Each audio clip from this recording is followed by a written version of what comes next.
Thank you very much. Thank you. Thanks. Oops. What is this? So just click. Okay. 요청을 하나 보내가지고 그거 하나만 좀 해주세요. My country is Korean. Sorry. Hi again. Thank you very much for having me here. Thank you to Professor Cho for having me here and for accepting. Actually, I contacted Professor Cho saying that I'm coming to Korea and I'd love to talk to Korean students about translation. So I'm really happy that she accepted, and I've come to this university.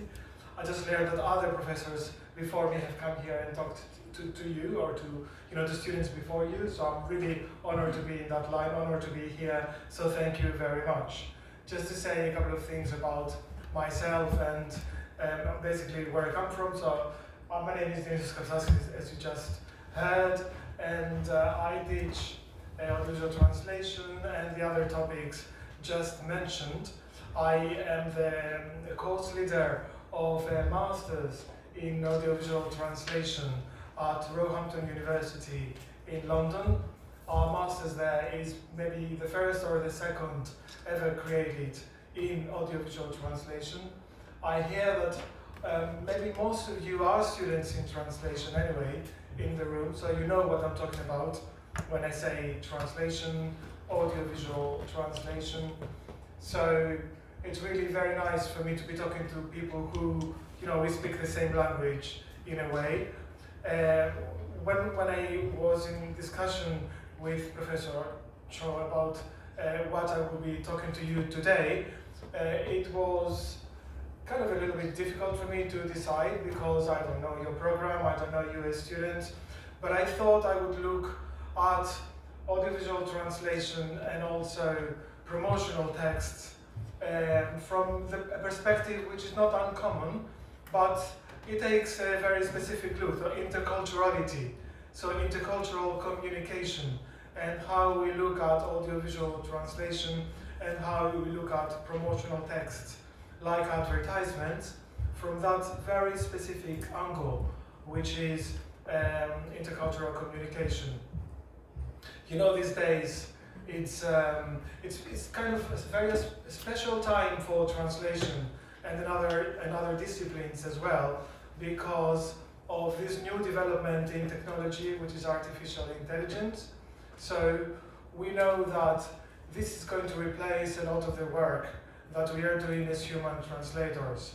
It's almost a reality in big languages, so-called big languages, like between English and Spanish, or between English and French. Indeed, if you use not even AI, you can use Google Translate, and you'll get a decent translation on the other side in a matter of seconds. So it's a problem for our professional prospects. There is no doubt about that. But at the same time, we who are a little bit older teachers and have been teaching translation for years and years and translating ourselves, we know that there are certain things that the computer will find it always very difficult to do. I mean, I know that technology is progressing so fast, but still, it's difficult for a computer to truly understand, for instance, intercultural relationships or the subtleties that are there in when different cultures meet.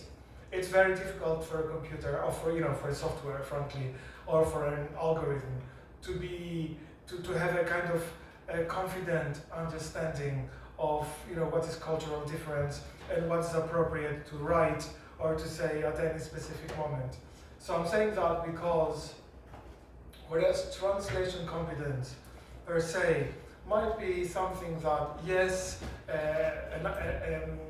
a software will be probably able to work well with, this particular thing that we humans are better at, which is intercultural competence, and other things like creativity, we still do much better than a computer. And so that's why I decided today to focus on a topic that is, something that is going on to continue to exist in the years to come. Intercultural competence and creativity are issues that it'll take technology quite a few years to catch up. So, intercultural communication in the translation of audiovisual promotional text. At Roehampton, I teach translation theory, but I've been teaching subtitling for many, many years. And also I teach transcreation. Does anyone know what transcreation is? I can see many nods in the room. So transcreation really is, in a way, the translation of promotional texts like advertisement. Yeah? But when you actually change the advertisement. So let's say there is a new model of Kia cars, and you want to advertise it in India, which is a big market, you will advertise it very differently from how you do it in this country. And if you want to advertise it in Australia, again, it's not only a question of a different type of model. It's a question of what kind of cultural stereotypes they have. Are they acceptable? Well, let me give you a simple example. Are they acceptable? Are they accepting easily a female driver? The answer is not obvious to everyone. So this is the kind of thing that the machine will not be able to understand easily. But I'm going ahead of myself. Let's see what I'm going to talk about to you today. It's going to be an hour talk, and I've prepared, I think, for a bit more than an hour. But I don't need to say everything that I've prepared. I can skip some slides if necessary. That's absolutely fine. So intercultural communication and translation, cultural values and dimensions, translating advertising copy, and AVT Subtitling Chiken Run. So the two first bullets will be a little bit of theory. So just talking to you, well, as I started already, about intercultural communication and translation. Not too much theory, I was warned, because it's a time of the year where everybody's very tired. We don't want more theory at this point. But anyway, I'm just going to give you some theory. I don't really need you to understand everything. Maybe, you find a concept there and you'll ask me a question at the end, or maybe not. Maybe you just say, this doesn't interest me. So, it doesn't matter really at all. Just, we can at the end discuss it or not. It's really up to you. The second topic here, cultural values and dimensions, is something that we don't teach very much in translation studies. It's really relationships between different cultures. It's mostly anthropology, but it's very much used in advertising, in advertising studies when you learn advertising. So I'm going to discuss how we look at intercultural relationships in the context of advertising. What kind of, this will be really about questions like, what kind of people Korean people are? What is the difference between Korean people and the French people, for instance? It's all very much stereotypes, I'm telling you already. So none of this truly exists, but it's about perceptions. So how are Korean people perceived? How do they perceive themselves? I'm not going to tell you that, but I'm going to tell you discussions around thinking about that topic. And the last part of my lecture today will be really applying a little bit of that knowledge to translating advertising copy. We'll look at some transcreation work and subtitling. The excerpt I've chosen for you is from this animation film, which probably when you were kids, you've seen with your mom and dad, called Chiken Run. Okay, I'll talk about that later. So, let's go with a little bit of theory first. Intercultural communication. This is Juliane Haus, which is a German scholar, I think, and she's looked into intercultural communication and translation. She says it can be very simply characterized as communication between members of different cultures, who presumably follow different sociocultural rules for behavior. Now I find this interesting because that's what it says here. In different culture, it follows different rules for behavior. Yeah? So in my English university, when someone comes, you just handshake. Here you just nod rather or both. So it's a different behavior. So that's really the tip of the iceberg. There are deep, as you go down, you can see deep differences in the way we feel about our life, about culture, about various layers of culture in society. So we follow different sociocultural rules. And that applies within countries, between groups such as linguistic minorities, for instance. So when I teach in the UK, there are very many different linguistic minorities. So intercultural relationships, even where I live in London, that is very pronounced, that is very clear. There is London professional people, there is people who live in London like myself and are professional. In my neighborhood in London, there are people who are bus drivers, we have many Jamaican bus drivers there, and we have many Portuguese people of the Portuguese community. So different cultures in the same little neighborhood in London. So a lot of intercultural communication takes place where I live. I suppose it's the same in a big city like Seoul. You have also different groups of people living together. And between groups that have differing rules for speaking, determined by social class, age, gender. So let's say my age group, maybe together with your professor, is different from the majority of you who are very young people. You have a different cultural standards between you, and which are defined by age, by gender, and the rest.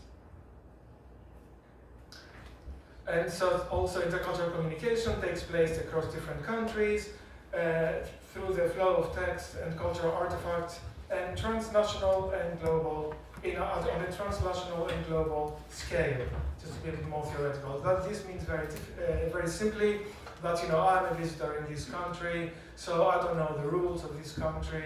So there is a lot of, let's say, bumps, cultural bumps, when I am in the middle of I'll go a shop in Seoul and I want to ask someone something. It's the barrier is not only linguistic, it's also cultural. How do you approach someone? What do you say? When is the time to say thank you? When is the time to say sorry? So that's really what it says here. Intercultural communication takes place between different people within the same country, between countries, and the issue with intercultural communication is that it affects translation very much. If I give you now a theorization of intercultural communication that comes from Edward Hall, and what it says there at the bottom, the Edward Hall's triad of culture. So this is really, imagine this as an iceberg.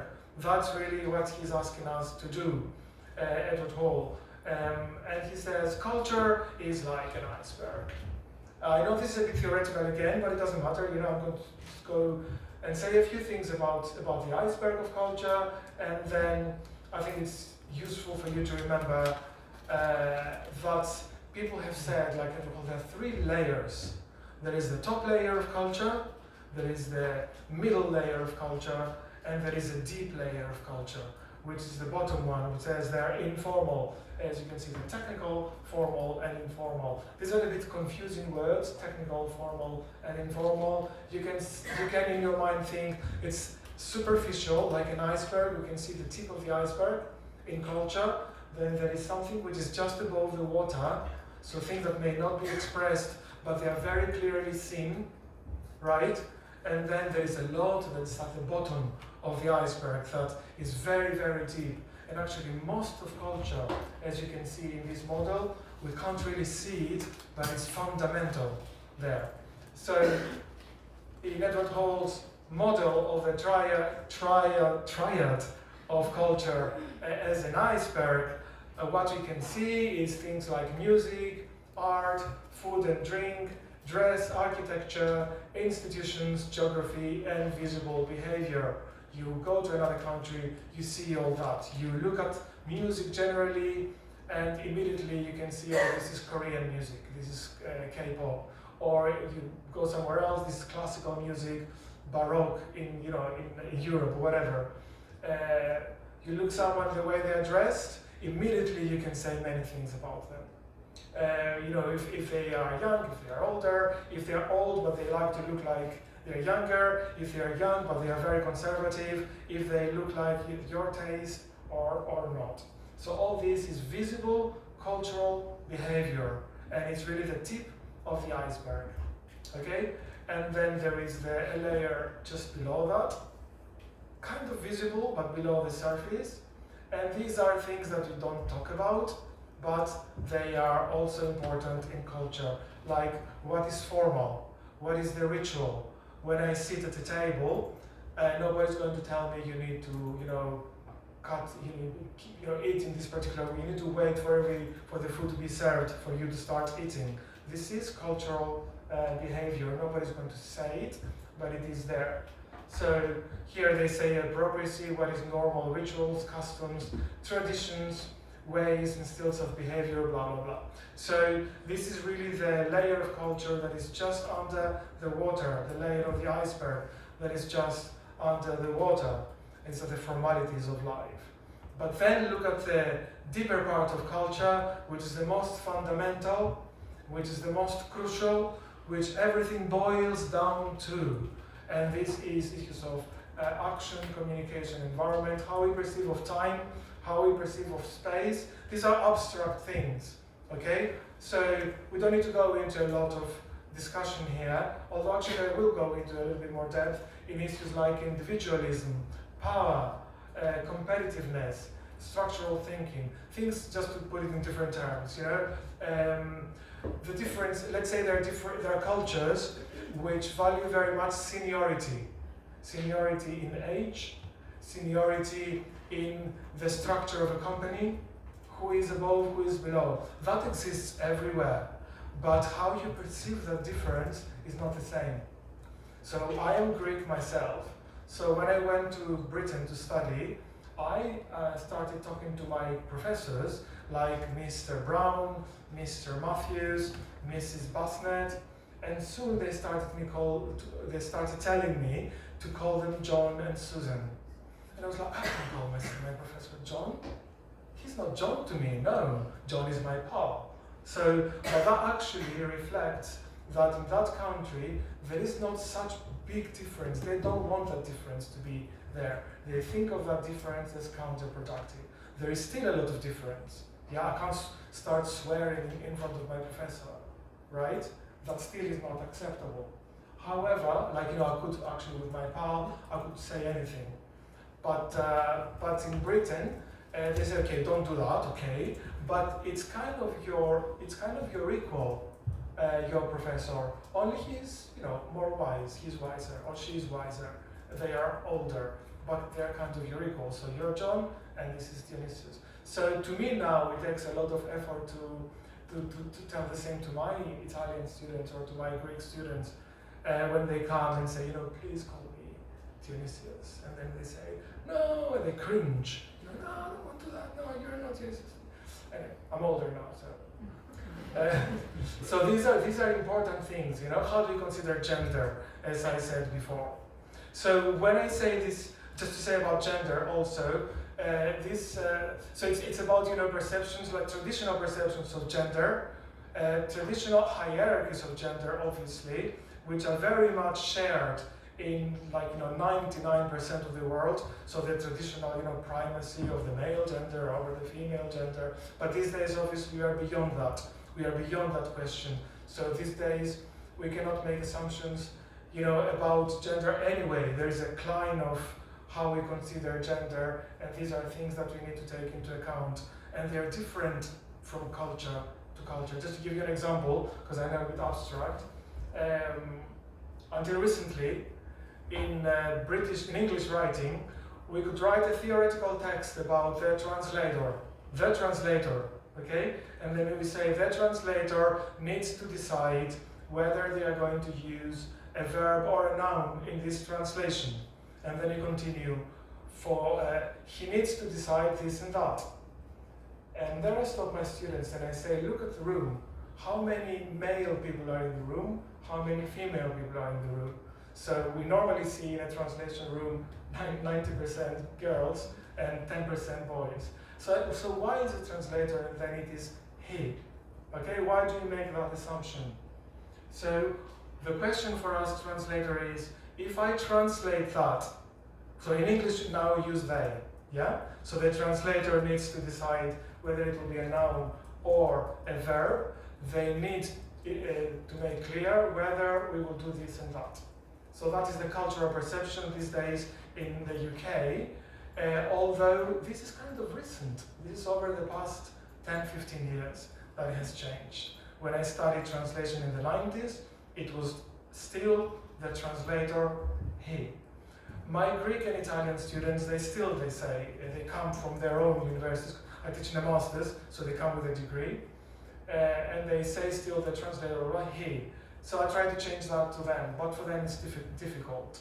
Because when they go back to their country, that's what it's expected from them. To go back and say the translator and then he. Okay? So this is really at the very bottom of the iceberg.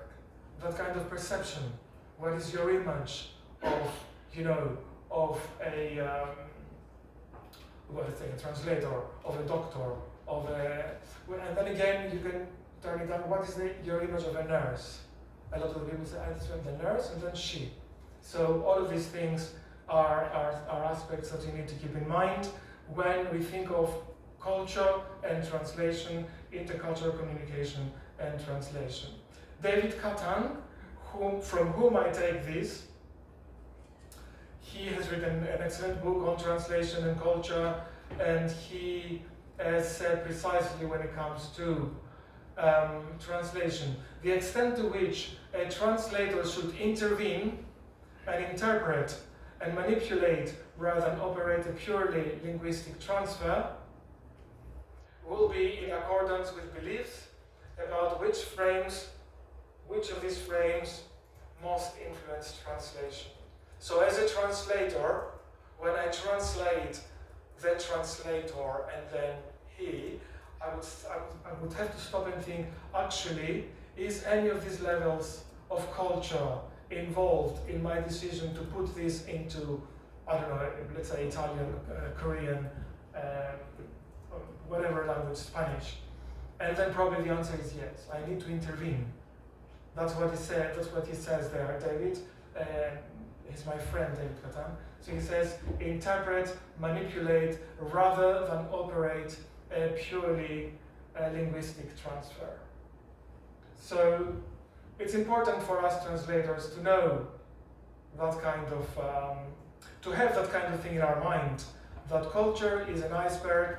When I translate from culture A to culture B, is really like transferring from one iceberg to another iceberg. It's more complicated than source to target only. And our role as translators is really to manipulate and interpret rather than simply operate the transfer. Translation scholars, the new thing I put there, they tend to focus on more hidden levels, while practitioners are more concerned with what is visible on the surface. I'm not sure if I agree with that entirely. He says basically that we theorists who write articles, we tend to focus more to the serious stuff at the bottom, whereas practitioners, they look at the surface of the, I don't know if that's true. I don't know, maybe you can tell me if you think this is true. I feel that everybody's looking at all surface, all levels. Let's look at Juliane House's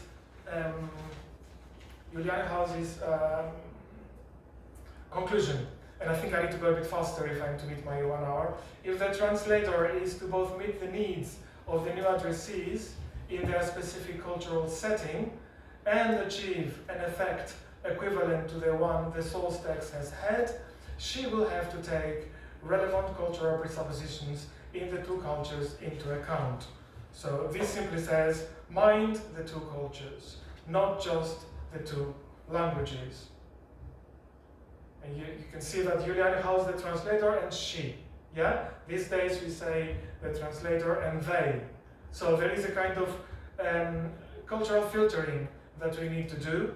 There is actually this interesting exercise, I'll go through it very fast, and a theoretical experiment, shall we call it, or research that was done. So someone was looking into German-English differences in communicative styles. So basically this says, how do English people communicate? How do German people communicate? Let's see if there are differences and similarities between the two. So, who is more direct? Who is more indirect in the way they communicate? Yeah? So direct and indirect means really like addressing you just in your face somehow. Indirect is being a little bit more restrained, beating about the bush, somehow not really being too direct. So who is more direct, who is more indirect? Who is more thinking about themselves, the English or the Germans? Who is more thinking about what they actually say, the English or the Germans? Who is more explicit, who is more implicit? So who actually says, this is what I want, as opposed to saying, can you please try to guess what I want? As in, like, if I'm warm here, if I'm hot, I'll say I'm actually a little bit hot, instead of saying, can you please open the window? That is the difference between explicitness and implicitness. And ad hoc formulation is really, I'm coming up with something which expresses what I really want to say, whereas use of verbal routines is I'm just following a routine because this is the way I need to go. I've been told I need to go when I want to say something. Again, you don't need to remember any of that. It's really about understanding what I'm trying to say. So these are the results of this research. Based on German-English intercultural discourse analysis, summary of findings. The German subjects, they tend to interact in ways that are more direct, more explicit, more self-referenced, and more content-oriented. They were also found to be less prone to resort to using verbal routines than Anglophone speakers. So this is really what they found through, I suppose, questionnaires and the rest. And I am emphasizing that we are dealing here with clients rather than dichotomies. I'll explain that, which reflect tendencies rather than categorical distinctions. So what I'm trying to say here is that it's not like black and white. That's what the word client means. It's not black. It's not either entirely direct or entirely indirect, entirely implicit or entirely explicit. It just, there's a climb from A to B, and someone is here, and someone is there, and someone is there, and someone is there. Yeah? So that's the one thing to say. The other thing to say is it's so much stereotypical. If you're English and you're in the room, or if you're German in the room, you may hate me now, because you may feel this is all, I'm not going to say a bad word, but this is rubbish, yeah? And it is, frankly. But this is the stereotypes that count in the minds of people, and when, for instance, you are to work, let's say, on an advertisement of a product for the English people, you probably want to say, oh, the English do not actually want information directly thrown at them. Let me go a little bit around the topic so that I grasp their attention better. It's good for us translators, like it is for advertisers, to know these things, because it helps us in making translation decisions effectively. I want to refine that model going into, let's discuss some examples of intercultural communication. These are posters from films. I don't know if you know any of these films. They're more my age than it is your. Actually, it's not even my age. It's my parents' age.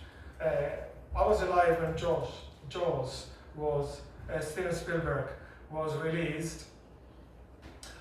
One can think anything they want about this film. So Wong Kar-wai, for instance, the first one, is a Hong Kong director, and this, I think, on the left you have the Hong Kong, the American poster of the film, and on the right you have the Hong Kong poster of the film.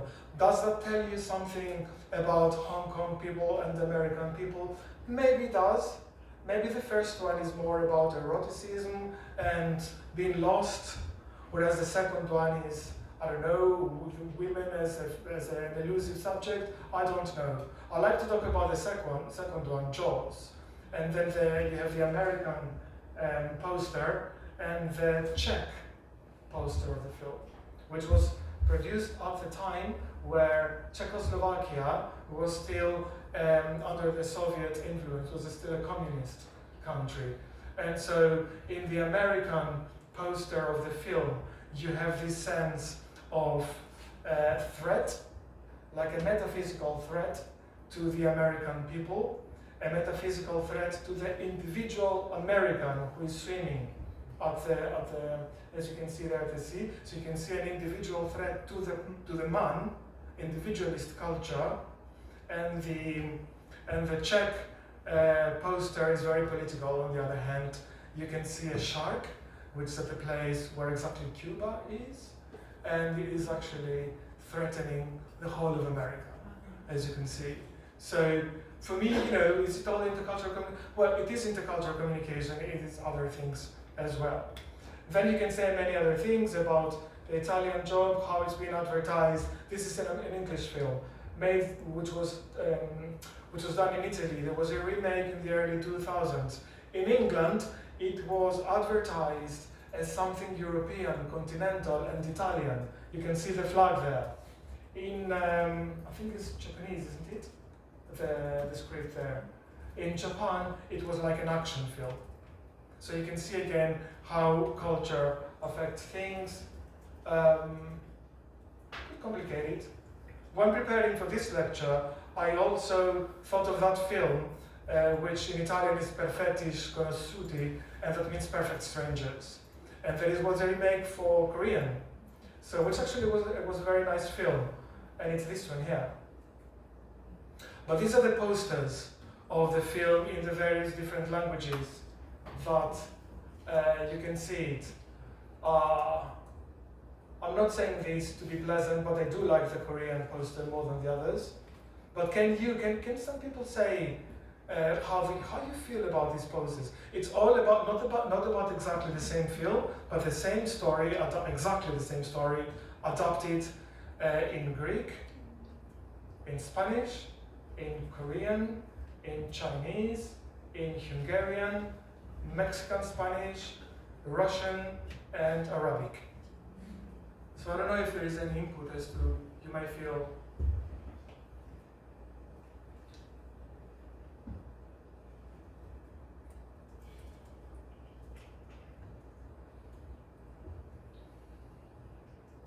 Differently. And this is the original Italian.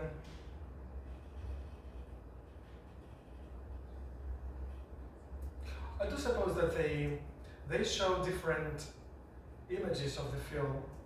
So these two are more mysterious to me. They all look at us as if they are, they are enigmatic, if you know that word. They want to scare us maybe a little bit. I mean, the title of the film, I'm being told that in Korean it means intimate strangers. Do you agree? 완벽한, it's perfect. It's perfect. Okay, it's perfect strangers. So it's a paradox in the title. I feel that also this one conveys more the idea of them being strangers, actually. So they're individual. They're each one of them in their own little circle. So that's the reason it's all more colorful as well. Whereas, for instance, the Hungarian, it's more about the fun and the togetherness and the mess, I feel. I don't know, one can do a lot of interpretation of these things. I'm leaving this, for now. It's not something we need to, to stay for very long. But I think that it is interesting to start thinking of culture and what kind of culture each one of these may be. It's of course much more complex than a few terms. But let's go into another study. Actually, it's interesting for you guys as translators to see how the same title has been translated differently in different countries. Perfect Strangers, Stranger in My Pocket, that's the mobile. It has to do with a mobile, if you know this film. So Stranger in My Pocket, The Game, Intimate Strangers, you tell me it's not. Happy New Year, it's another one. This one is Happy New Year. Kill Mobile, Loud Connection, Unknown Subscriber, Blood Moon Party, The Returners, and Wild Game. It's the same idea. All these, I teach my students that it is translation. We may not think this is translation, but it is translation still. If I go now to the second part of my lecture, which is that it is not only about translating linguistic meanings, it's not only about written texts, but it is about culture. It's about translating cultures, which involves examining so-called cultural values from a comparative perspective. I've talked about cultural values, but I'm going to talk into a bit more detail. We will see some of these values based on the work of anthropologists Gerd Hofstede and Edward Hall again. I don't know if you know these people or you've been taught these people a little in your classes. Maybe, you know, if you haven't, that's an opportunity now to just for you to get some ideas about how in anthropology they talk about cultures, and what they do also, Edward Hall and Hofstede, is to do reports for businesses. So there is a business, they want to expand in another locale, as we say, in another country. So they go to intercultural experts and they ask them and say, what should we be aware of when we go, let's say, from Sweden to Korea? What should we be aware of? What are the differences in the culture? And I'll show you more comparative examples. But for now, it's just some terms. And so they have some metrics, which of course there's a lot of theory. I'm going to give you the basis of the theory now. And they say, for instance, look, your culture, the Swedish culture, is a low context culture. Whereas the Korean culture, I'm telling you now, it's a high context culture. Okay? So you need to be aware of that, dear business, dear company, because when you advertise your product, you cannot really go with the same narrative. You need to change your narrative for your product so that the Korean people will feel more attracted. So what's the difference between the two? High context cultures, those in which meaning tends to be implicit. That is, inside the communicators, because they know what to expect based on their circumstance and on role and status relationships. Low context culture, they tend to place more meaning in the explicit code, that is, in the words themselves. In this type of culture, people might assume that if a guest needs something, the guest will ask for it. So I'm your guest, and you might assume that, you know, if it's true that Korea is a high context culture, then you don't expect me to ask many questions. You expect me in a way to understand the Korean rules somehow and very kindly ask for something. I'm not saying about you people, you know, personally. I'm saying, the general context. But on the other way around, going from a high context to a low context, it might be different. What this means essentially is that if you move around in a culture, let's say like Italian culture is a high context culture, everybody understands everything about other people from their dress code. They don't need to say anything. If you dress that way, that's who you are.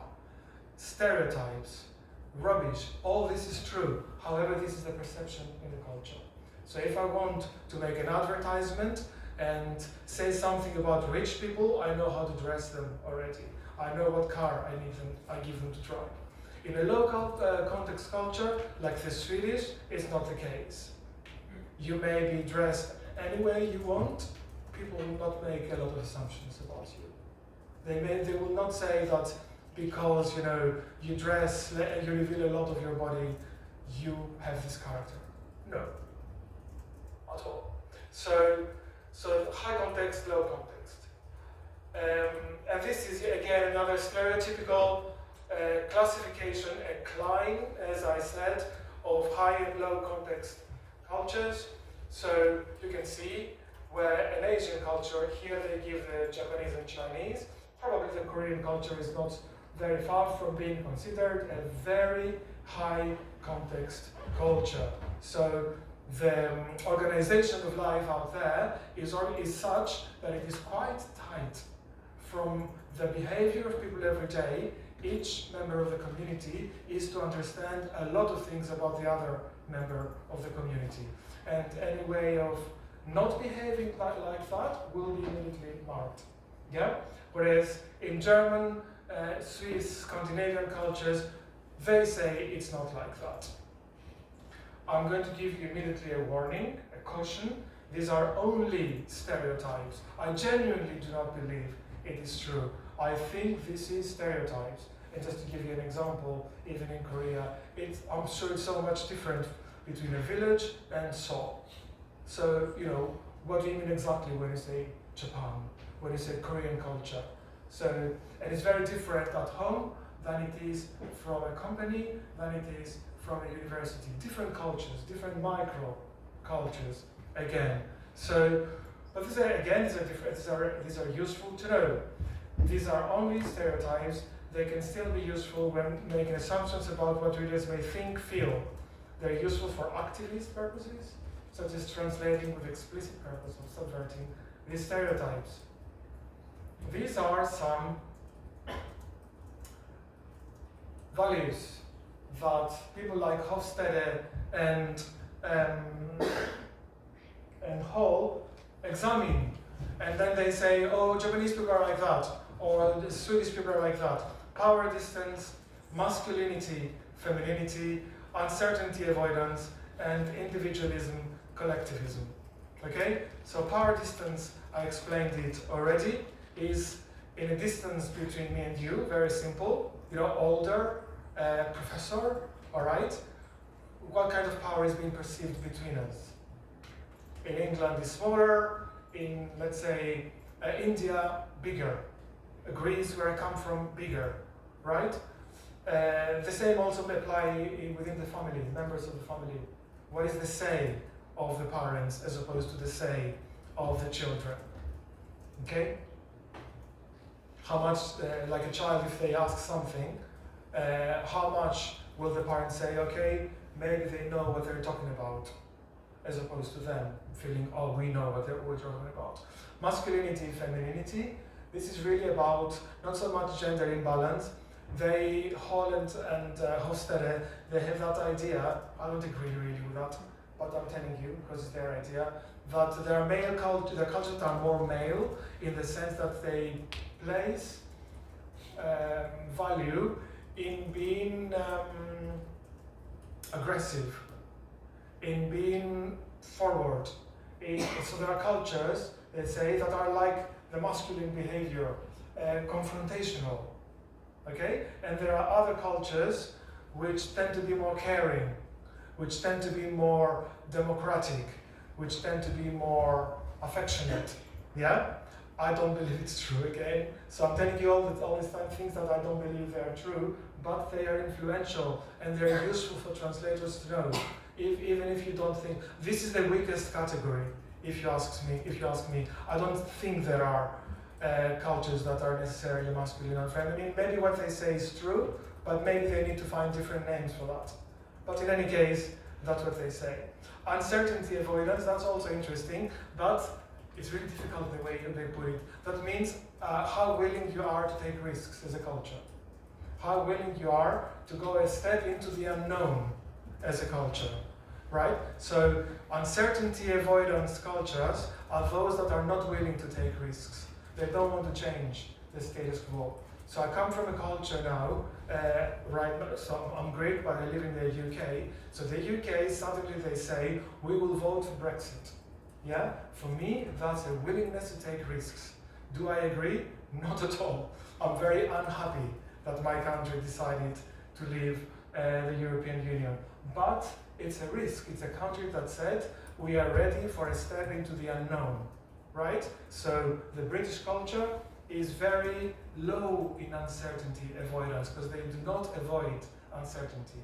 They embrace uncertainty. And a lot of the time, it's a good thing for a culture to be bold, to go into the unknown, like Star Trek, if you know what I mean. So, yeah. And the last category is individualism, collectivism. It's one of the strongest categories, and in a way it does apply in many ways. Think of a culture like American culture is all about the individual. It's in their constitution. It's about the happiness and the prosperity of the individual American, not the community. So every individual American are taught in school, sorry if you're American, but if you disagree, do tell me, are taught in school that it's all about the self, it's all about themselves. right? It's not necessarily about the ego, it's about the individual happiness. There are other cultures, like the Chinese culture, I think is the highest, but maybe this one too we'll see in a minute, which are very collectivistic, which people are taught that their place in the community is the most important thing. You, which I like, frankly, if it is true. You are you, of course you're you, but your value comes from your community. It doesn't come from you specifically. So this distinction is also important. Power distance, masculinity, femininity, uncertainty avoidance, individualism, collectivism. These are the definitions that they give. I'm going to just read it because I've explained all that. It refers, power distance, to whether people in a culture tend to value status difference and see it as appropriate. Cultures with high power distance are characterized by deference to superiors, managers, and status elites. More autocratic governments, less equality. I'm going to make this available to you to read it at home if you want. Masculinity, femininity. It refers to male and female emotional values. In work goals, masculine cultures privilege directness, efficiency, competition, and goal orientation. And feminine cultures privilege service, cooperation, modesty, and caring for others. Uncertainty avoidance pertains to the overall desire for structure and predictability in a culture. High uncertainty avoidance is associated with distrusting anything strange. Low avoidance of uncertainty suggests that the culture is flexible in terms of violation of expectations. This is the most difficult to understand, don't worry. It's basically what I told you. It's how willing or unwilling a culture is to take risks. Individualism, collectivism refers to the links between the person and her or his social network. In more collective societies, decisions will be made with a group in mind. In more individualistic cultures, people tend to make decisions based upon personal interest and advancement. Let's now go to, well, this is really a figure which shows, for instance, how different cultures are here.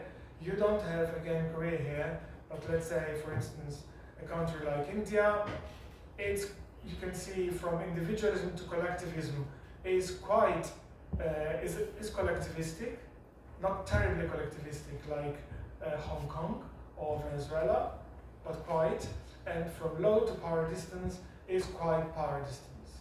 So India is more higher power distance and collectivist country.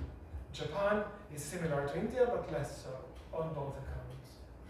Denmark, on the other hand, is very individualistic and very low power. That's what Hofstede says. Let's look about Korea here, if this works. Hopefully it will. If it doesn't, you need to come and help me. Yeah. Maybe you can just copy it and then go to the...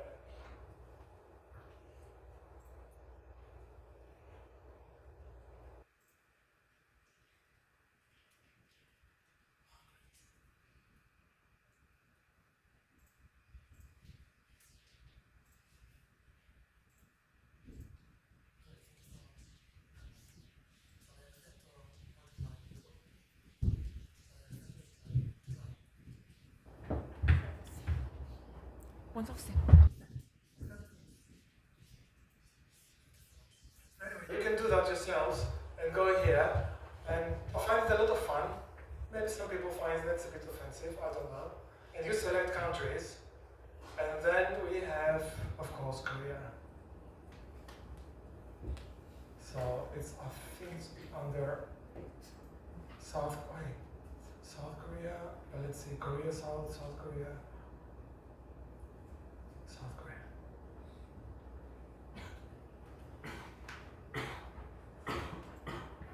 So that's the values of the country. So over here I have one category called long-term orientation. So anyway, that's where the country stands in terms of the Hofstede insights.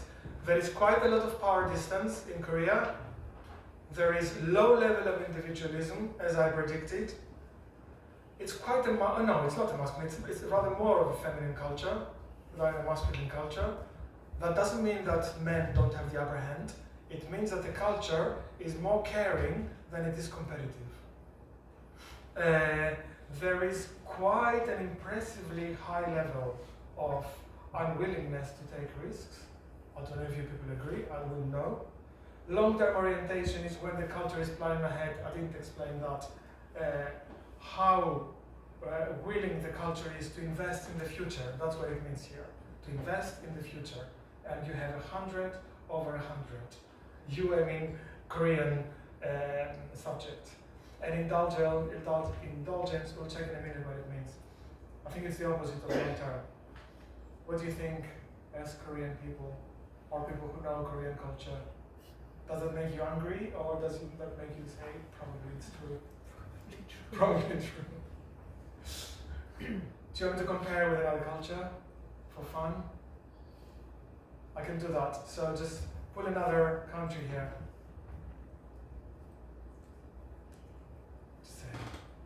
Maybe a European country. Sorry? European country like Denmark. Denmark? Okay. Very different. Yeah, oh, yeah, there it is. So Denmark, it is very different, yeah. So you can see it's actually different on every single account. So power distance. In Denmark, it's the opposite. So actually, power distance, yeah, 18 means there is a big power distance, I suppose, here. And I don't know, yeah, South Korea is blue, Denmark is red here, okay. So South Korea, there is low power distance. So South Korea is high power distance, sorry, that's my jet lag now speaking. South Korea is high power distance, whereas Denmark is low. Individualism is low in Korea, very high in Denmark. Masculinity is slightly higher in Korea and quite low in Denmark. Korea is quite unwilling to take risks, whereas Denmark is willing to take risks. Korea is investing in the future, whereas Denmark isn't, and the opposite with indulgence. I think that if you want to go to a particular country, you can go. We're not going to do it now, but do it at home because it's fun to see how people are looking at your country, whatever your country is, and then they explain these dimensions, as they call them, and then they say, okay, if Korea has 18 for individualism, South Korea with a score of 18 is considered a collectivistic society. This is manifest in a close long-term commitment to the member group, be that a family, extended family, or extended relationships. Loyalty in a collectivistic culture is paramount and overrides most other societal rules and regulations. The society fosters strong relationships and the rest. You can read it at home. I find it infinitely fascinating to read about these values and the way countries are perceived. It looks to me that I might not have time actually to my clip. We'll see how this is going to go. But going back to my examples, yeah.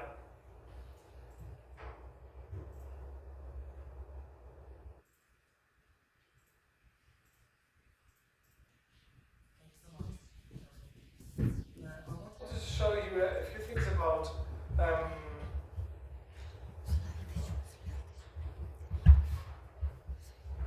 this.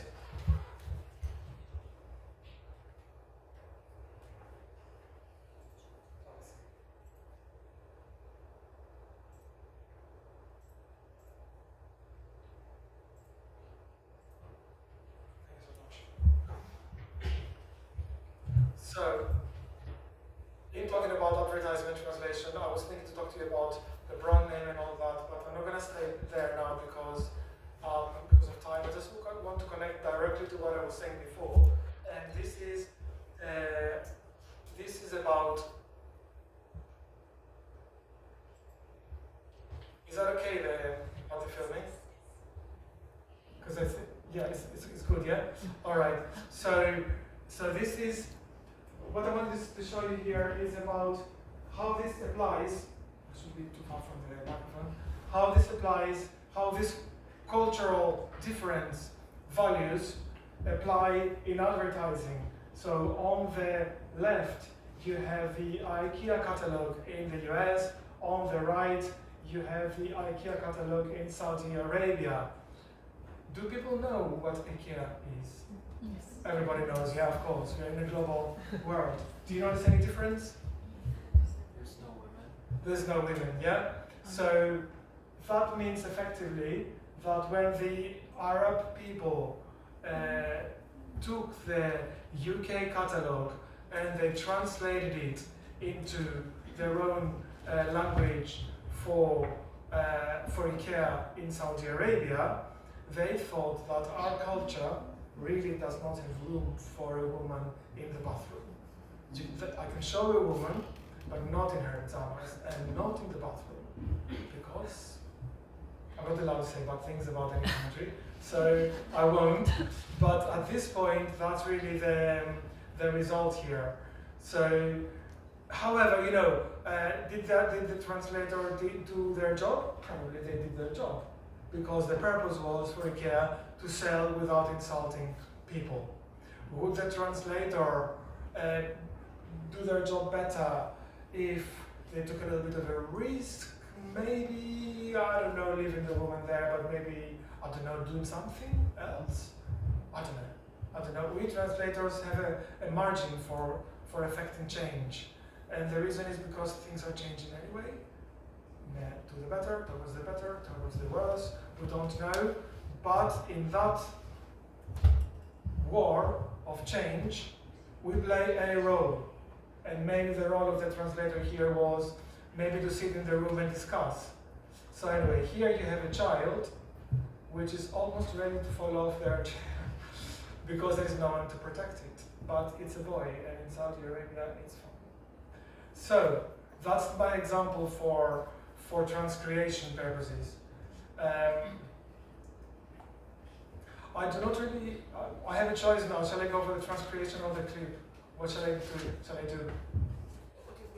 Audiovisual translation, yeah. So I'm going to show you therefore an example with audiovisual translation, which is really from that film called Chiken Run.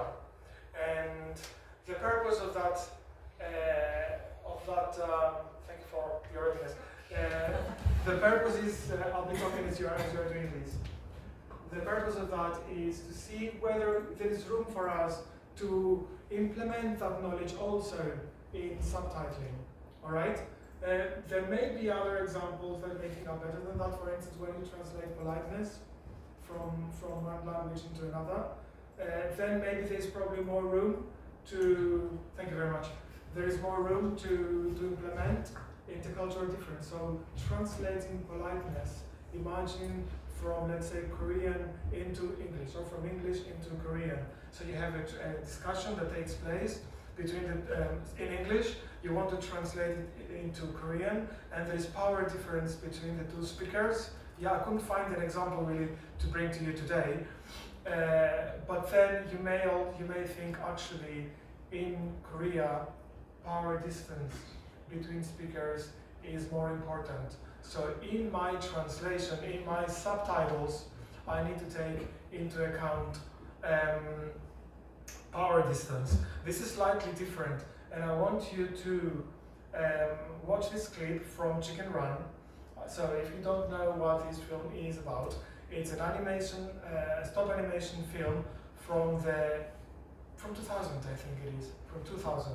And this is really about this chicken that they lived all together in an English farm, and they hear one day that this lady who owns them is prepared to turn them into chicken pies, right? So they need a plan to leave their coop, so to leave their farm, yeah? And they don't know, of course, how to do that because chicken cannot fly.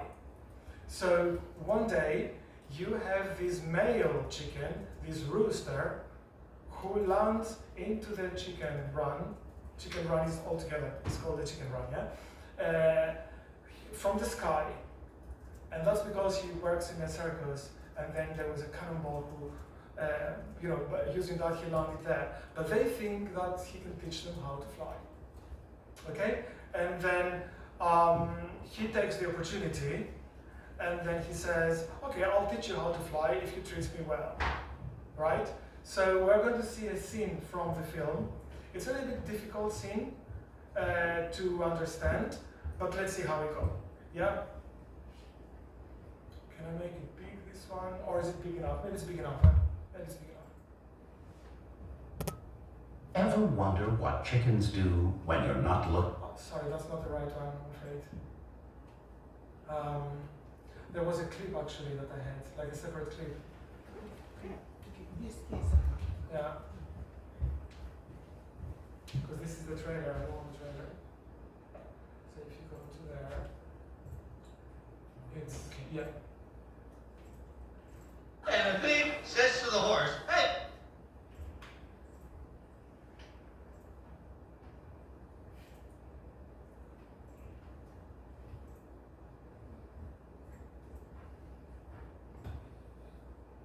And the thief says to the horse, hey, fella, why the long face?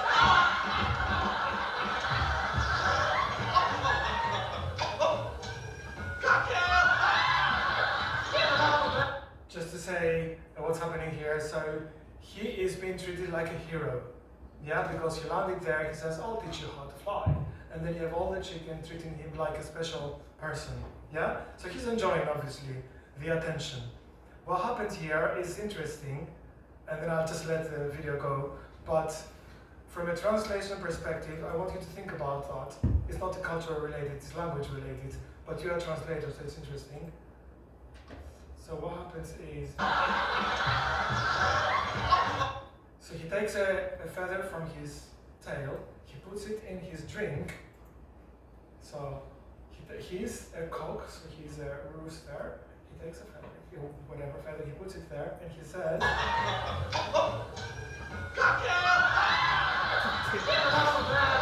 so I want you to think how you would translate that. Well, that's we can talk about that later.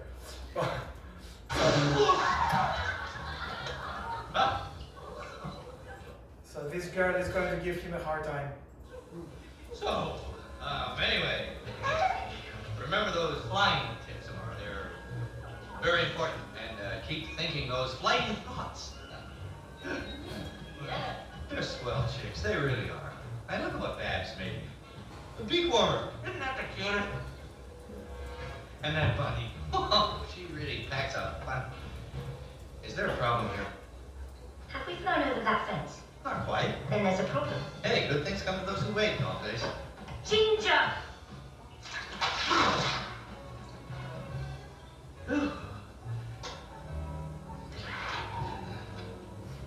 Okay, how long did it take you To do what? to learn how to fly?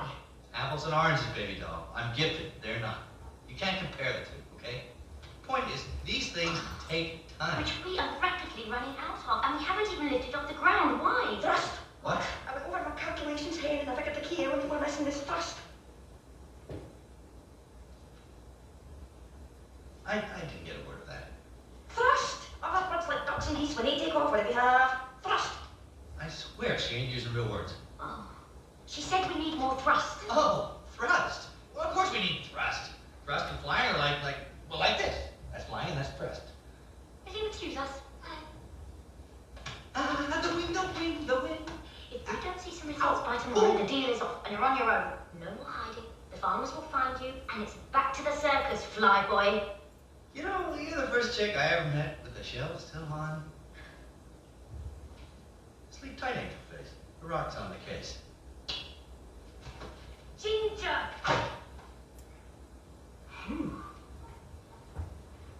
If you feel disappointed because it's such a difficult excerpt, you're not alone. It's very, very difficult to know what it says, to understand what it is about, and to, I think when I watch it again, is it possible to watch this together with a Word file on the end? So to have both the video and the Word file, or is it difficult? Difficult. Yeah. In the meantime, do we have any native speakers in the room? Native English speakers? Okay. No. Native English speaker. Okay. Do you feel you understood everything? Maybe like 70%. Like 70%. So that goes to show, how difficult it is for everyone. But let's watch it another time, because the cocktail joke was very difficult, and I want us to see the last scene again before we discuss the subtitling of it. Oh, that's not the one again. I can do it myself. Oh, no, you need to do it first.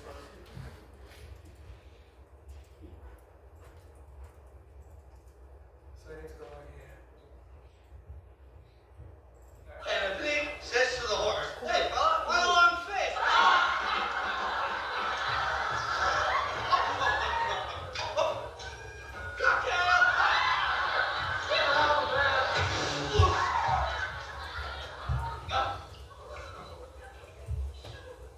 So, anyway, remember those flying tips tomorrow. They're very important, and keep thinking those flying thoughts. So effectively, she looked at him, and he thought, "What am I doing here? She's going to tell me off." So he's embarrassed. They're swell chicks, they really are. I look at what Babs made me. A big warmer, isn't that the cutest? And, she's And that like, bunny, she really packs out fun. Is there a problem here?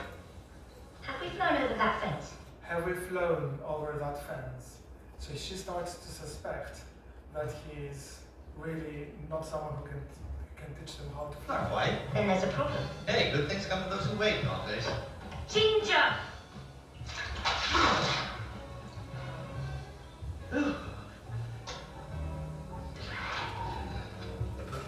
Okay, how long did it take you To do what? to learn how to fly? Apples and oranges, baby doll. I'm gifted, they're not. You can't compare the two, okay? Point is, these things take time. Which we are rapidly running out of, and we haven't even lifted off the ground. Why? Thrust!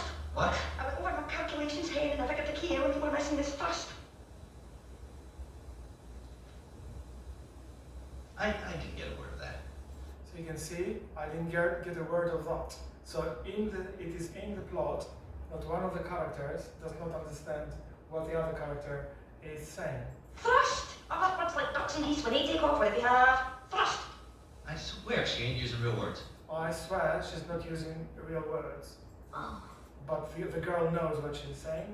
She said we need more thrust. Oh! She said we need more thrust. Thrust is, how do you explain thrust? Is really a push so that we can start flying. Thrust? Well, of course we need thrust. Thrust and flying are like this. That's flying and that's thrust. So as not to lose time, let's discuss this expert.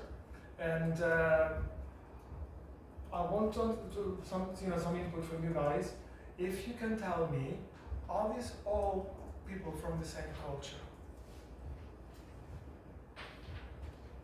Few of them are from different countries.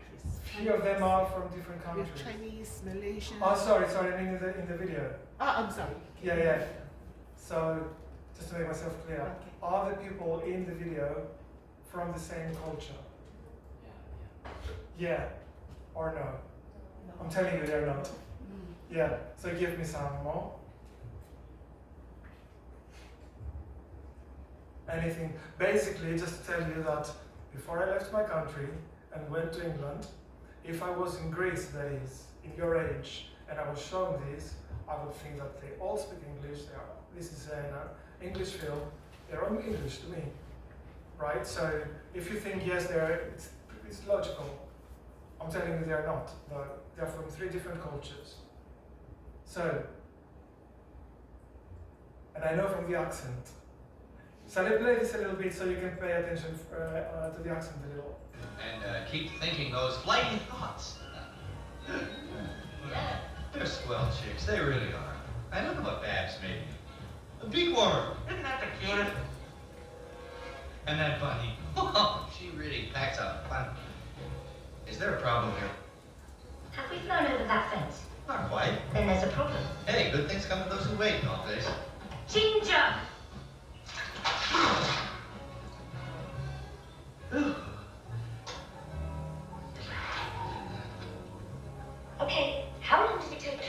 do what? To learn how to fly.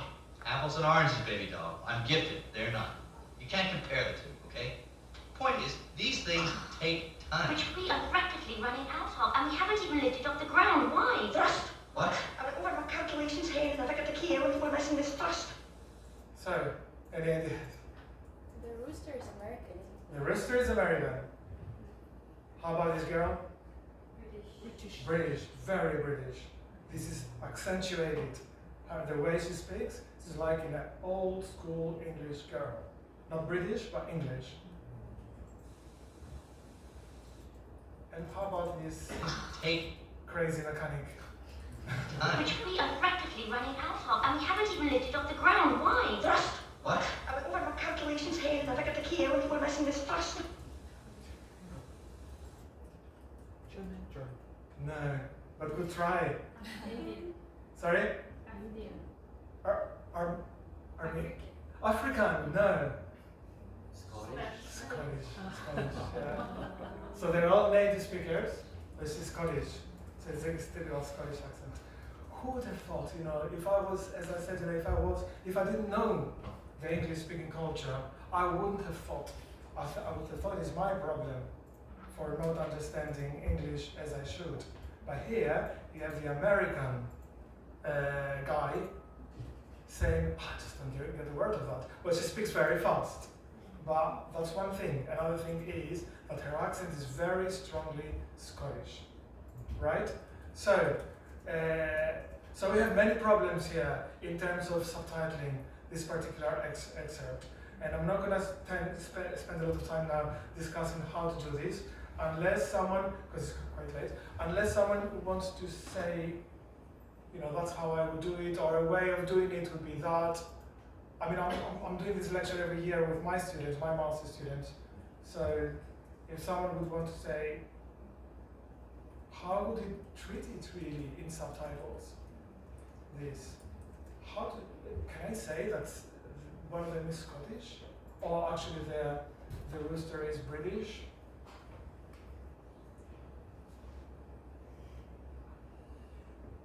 Let's see. Oh, can I help again, please? Yeah. Because I need now to open a Word file from here, a Word file, so this one, yeah? So I want to show you what she says. Yeah. I'm not going to use Family Guy, if you know it.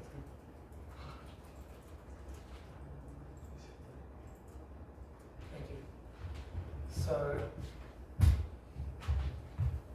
So what she says here is, you'll be surprised to know, I went over my calculations and I figure the key element we're missing here is thrust. Who would have thought? Did you get it, the native speaker? Half of it, 70%. Yeah, I know. But imagine this is really not necessarily something that people are supposed to understand. If you go to watch the film, or let's say it's a mother and they take their daughter, because it's a kid's film, yeah, but it's very interesting for the mother as well, and they go to the cinema, the kid is not gonna, unless they're Scottish themselves, they are not gonna understand the language. And then he said, let me get the word of that, thrust. Other birds, like ducks and geese, when they take off, what they have, thrust. So just again, to make it very quick. And actually, I have here the English subtitles, how this was subtitled in English. I went over my calculations, what we are missing is thrust. So all of that was made very, very small. And there is no indication of where this person is from. So when you do this, let's say, into Greek, into Italian, into other languages, there is no indication where this is from. And I found the Korean subtitles for you. But you need to tell me, you need to stop me when you see the actual dialogue, because I don't know where it is. It must be somewhere here.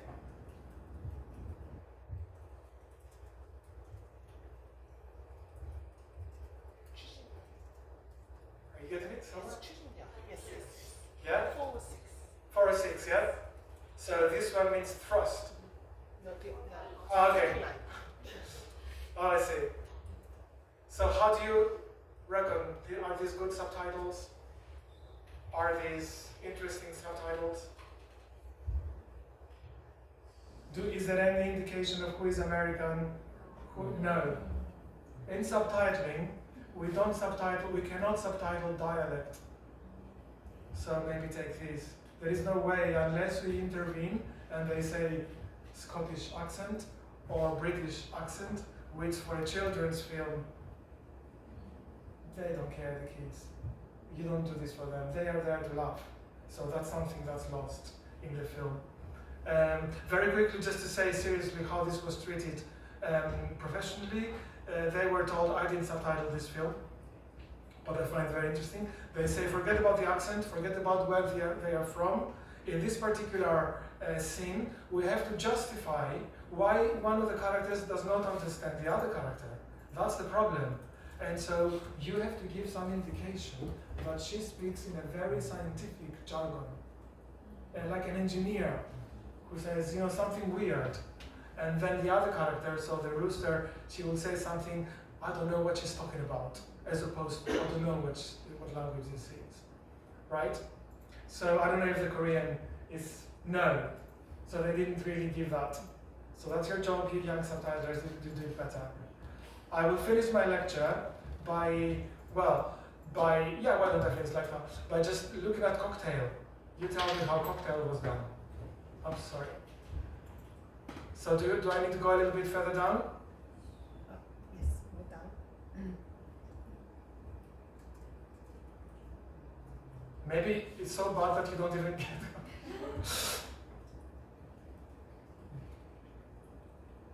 So let's see what it says before that, because I remember it was at the beginning.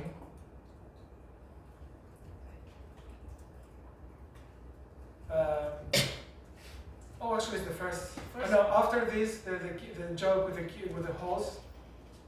Oh, look, and then oh, cocktail. So it's really early on.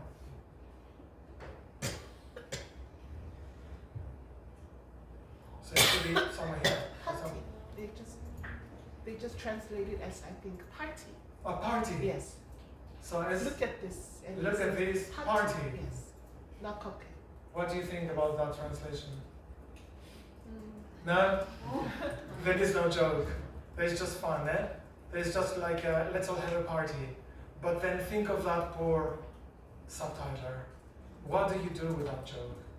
Because it's what you call a complex joke. It's both linguistic and visual. If you look, I don't know if you're familiar with a book by Jorge Dionysios and Alain Duhamel, which is called Audiovisual Translation Subtitling. So when they talk about humor, they have a category which it's called complex jokes. And this is a complex joke. It's both visual and linguistic. So in Greek it was rendered cock cooked with wine, something like that. But it's not good because they hear cocktail. So it's a very difficult situation. So everybody, thank you very much for your patience. It took a little bit longer, but I'm here for questions if there are more anything to ask. Thank you very much.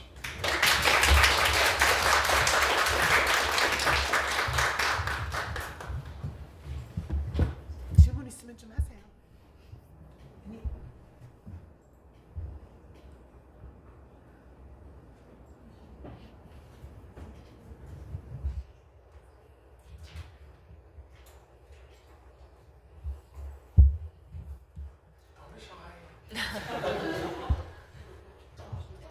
I never asked questions when I was a student, but I know there are some bursting questions in the audience, so thank you. You mentioned that the accents were Yeah. translated because it's a children's movie.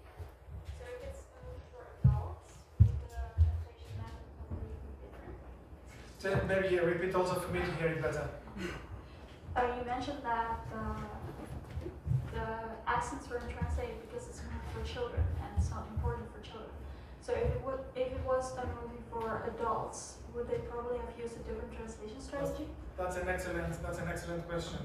So the question, if I understand it, is accents altogether unimportant for subtitling, or do we actually subtitle them sometimes? Of course, a lot of the time we have to subtitle them because accents always convey a lot of information.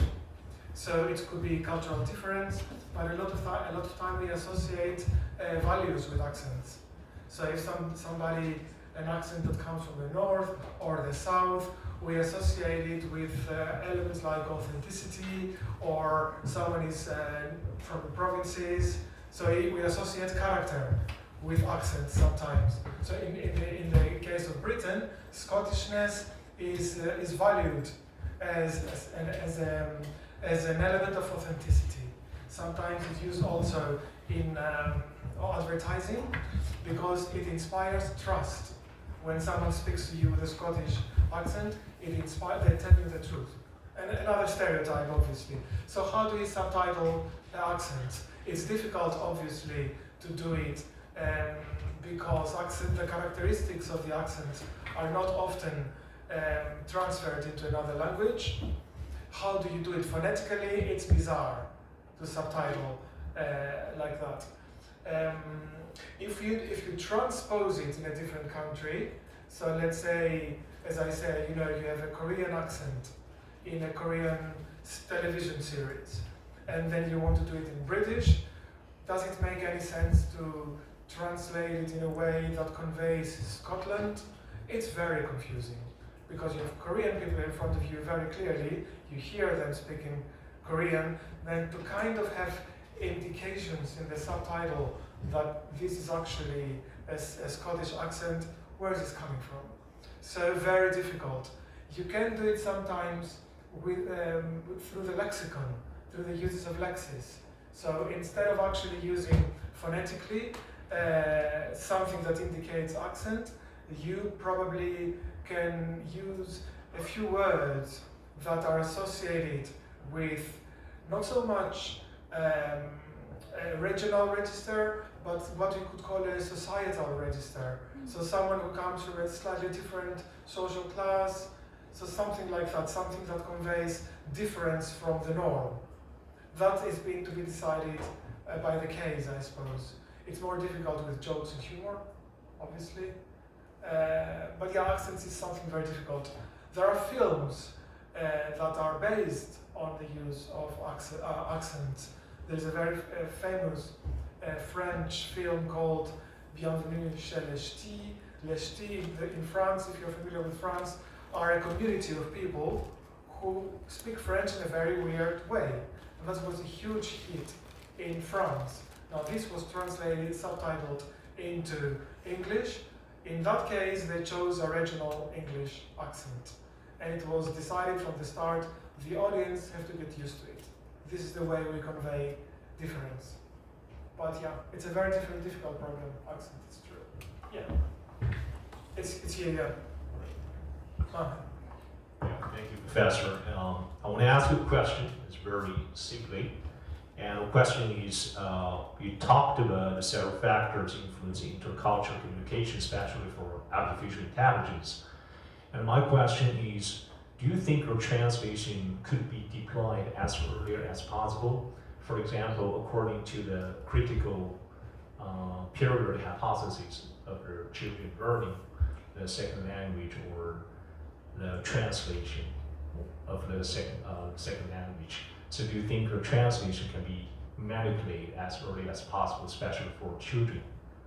You mean for pedagogical purposes? Yeah. Exactly. Yeah. To be honest, I'm not very much versed into the pedagogy. Actually, translation is a pedagogical tool, but I know a little about learning foreign language through the use of translation. So maybe I can answer that question, and maybe I can speculate about what you asked me. But I feel that so for a long time, translation was considered to be the wrong approach in learning language. So you were supposed to, I don't know, maybe you're an expert in that, I don't know. But I know that you are supposed to learn, let's say, a foreign language like Korean, you should be exposed, you should be immersed in that linguistic and cultural environment, at least linguistic environment. You do it, let's say, 2 hours a week. 2 hours a week you do Korean, you just do Korean. No other language is involved, it is 2 hours. But that, I think, has been abandoned now.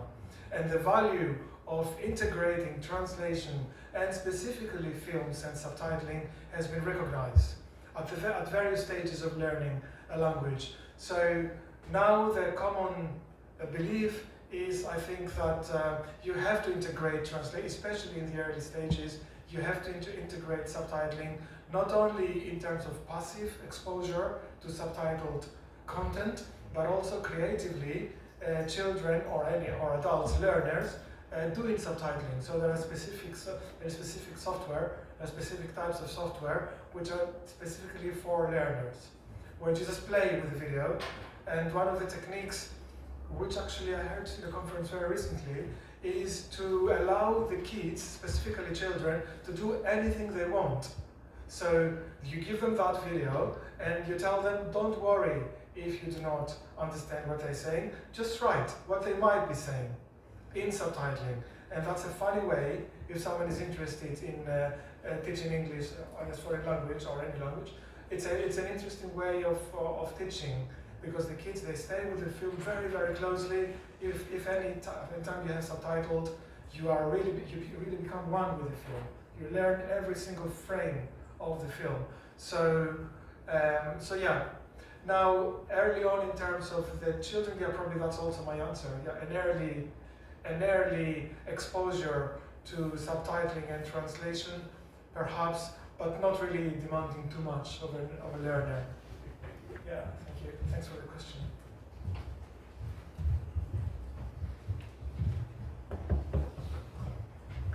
I have a question, actually. It's about transcreation. Good. I'm sorry if this doesn't make sense, because the theory itself is still not very clear to me. Transcreation itself is pretty new theory, right? So I read a lot about transcreation being used in terms of marketing and advertising, but if I can hear your opinion about the use of transcreation in audiovisual translation, especially in songs translations. Okay. Yeah, because a major part of song translation requires some creative writing as well. So how much and how do we balance between the translation portion of it and also the creation portion of it? I'm very happy that you asked that question, because my current area of my research is translation and creativity. So I'm looking into this specific area, not so much the translation of songs, which is very, very creative in itself, but mostly creative subtitling. Creative subtitling being using all the technical possibilities of subtitles to convey the film, to be creative while you are translating a film. So subtitles all over the place, of course, artfully and knowingly, colors, fonts, a lot of different approaches to subtitling, so that you really localize it, or you care about the film in a more creative way. But to go to your question, just to clarify that transcreation is mostly about like advertising copy. So whereas you will hear translation agencies saying we offer transcreation, and then it can be anything, it's because transcreation is more buzzy word when you are a client, and they are telling you, oh, we are not going to translate we are going to transcreate it, so you need to pay us more. Effectively, that's what it is, the idea. But transcreation is mostly advertising and promotional material, the way I see it. I understand there is not a lot of clarity around that topic. However, I'm very happy for the concept to be expanded to cover other creative uses of translation, such as the translation of songs. Again, the translation of songs, very good question, as I said. How do you approach that? Is it really about the music? Is it really about the target audience? Is it like, what is the first concern? What is the priority of concerns as you approach the task? Is it really about promoting the plot in a musical, for instance? Is it really about, let's say, if you take a Spanish, Latin American hit, and you want to translate it into English, which is a type of song translation that takes place a lot.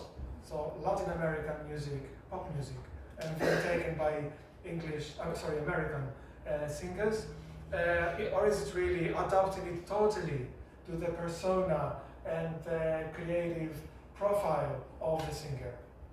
So all these factors might play a role in decisions around song translation. I'm not an expert there as well, but there is actually an article which ranks, I don't remember now, I think Peter Lowe is the person who wrote it, which ranks 5 factors that count in the translation of songs, and one of them is specific to song, and it's called singability. I don't know if you've heard about that. Yeah. So singability is the factor as to, okay, I've got the translation of the song. Can I take the translation and sing it? So if I can do that, that's something that is very specific as a strategy for the translation of songs. I think you're ready to stop me there.